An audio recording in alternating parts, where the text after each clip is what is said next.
Hello hi అండి. Welcome back to my channel. So ఇదేంటి అనుకుంటున్నారా ప్రాసెస్ చూస్తే? సో ఇదండి రింగ్ ఫుల్ లైట్ అండి మీకోసం.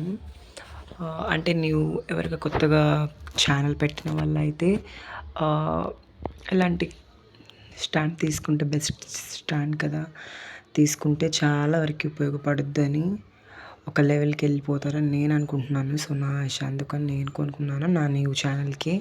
సో బెస్ట్ స్టాండ్ అనమాట. సో ఇది చేసేది ఏంటంటే ఇప్పుడు చూడండి. సో వాల్స్ అయితే ఉన్నాయి కదా మనకి. సో వాల్స్ తిప్పేసుకుందామండి. సో అలా వాల్స్ తిప్పేసుకుంటే కనుక మనకి అది స్టాండ్ అనేది కొంచెం లూజ్ అవుతుంది అనమాట. సో టైట్ అంటే టైట్, లూజ్ అంటే లూజ్, మనకి కావాల్సినంతగా తీసేసుకోండి. సో నేనైతే కావాల్సినంతగా ఫిట్ చేసేసుకున్నాను. నాకు 6 లేదా 5 ఫీట్ చాలు. మీకు ఎక్కువ కావాలంటే మీరు తీసేసుకోవచ్చు. బట్ నాకైతే 5-6 వరకు ఫిట్ చాలన్నమాట. ఇంత యూస్ చేస్తాను కాబట్టి ఎంత చాలన్నమాట నాకు. సో నెక్స్ట్ కింద వచ్చేసి కొంచెం లూజ్ చేసేసుకుంటే ఈ విధంగా మనకి బ్లే అవుతుందన్నమాట.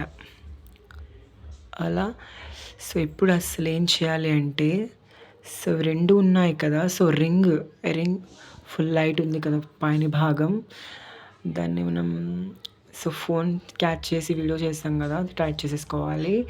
అలా గట్టిగా టైట్ చేసేసుకుంటే మనకి బెనిఫిట్గా ఉంటుంది కదా. సో నెక్స్ట్ అది స్టాండ్కి బిగించాలి. సో బాగా తిప్పాలి. సో అలా తిప్పి చాలా బాగా ఫిట్టింగ్ అనేది చేసేసుకుందాము. ఈ విధంగా మనకి ఫిట్ మామూలుగా ఫోన్ ఛార్జ్ ఉంటుంది కదా, దాంట్లో వేసేసి సో ఫోన్ ఛార్జర్కి బటన్ ఆన్ చేసుకోవాలి. సో మనకి ఇక్కడ ఏంటి అసలు ప్రాసెస్ ఏంటంటే ప్లస్ మైనస్ ఇవి రెండు కూడా ప్లస్ మైనస్ ఉంటుంది కదా, నేను ఇదే ఆన్ చేసేసుకుంటాను. ఇక్కడే మెయిన్ ఇంపార్టెంట్ ఆఫ్ అని ఉంటుంది అనమాట. నేను ఆన్ చేసేసుకుంటున్నాను. ఈ విధంగా చేస్తుంది అనమాట. మీకు నచ్చితే లైక్ చేయండి, షేర్ చేయండి, సబ్స్క్రైబ్ అండ్ లైక్ చేయండి. సో నచ్చిందని నేను అనుకుంటున్నాను మనస్ఫూర్తిగా. సబ్స్క్రైబ్ చేయడం మాత్రం అస్సలు మర్చిపోకండి. బాయ్.